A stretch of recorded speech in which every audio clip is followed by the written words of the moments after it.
আজকে আমি আবার জয়েন করলাম যত ত্রিপুরা রাজ্যের ডিগনিটারিসরা আছেন, মুখ্যমন্ত্রী, উপমুখ্যমন্ত্রী এবং প্রাক্তন মুখ্যমন্ত্রী তথা রাজ্যসভার সাংসদ সবার হাত ধরে আমি আবার ঘরে ফিরলাম।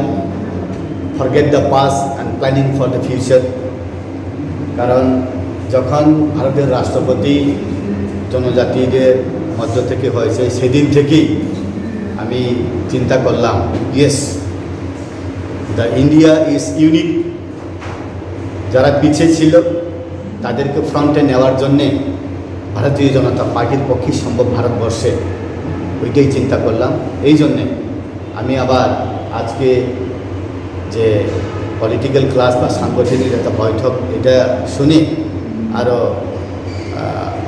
পেলাম, শক্তি পেলাম। তো definitely sit together, plan together, work together. এই জন্য forget the past and planning and remember the future, এই জন্য আমি আবার কাজ শুরু করব। সামনেই দেশে নির্বাচনে কীভাবে কাজ করবে এবং পাহাড়ে কী হচ্ছে প্ল্যানিং রয়েছে আমাদের? পার্টি যে দায়িত্ব দেবে এটাই করব, কিন্তু পাহাড়ে কাজ করার অনেক স্পেস আছে। কারণ ডেভেলপমেন্ট প্রত্যেক ঘরে ঘরে পৌঁছে, কিন্তু প্রচারটা আরও করা দরকার।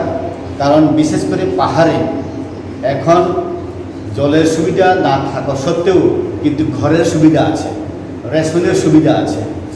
প্রত্যেক ঘরে ঘরে, প্রত্যেক বিপিএল পরিবারে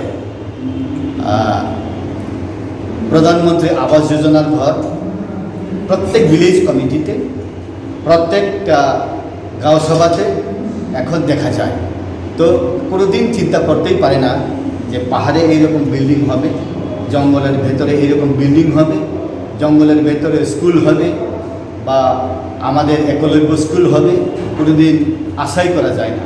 তো মানুষ এখন পাহাড়ে না চাইতেই পায়।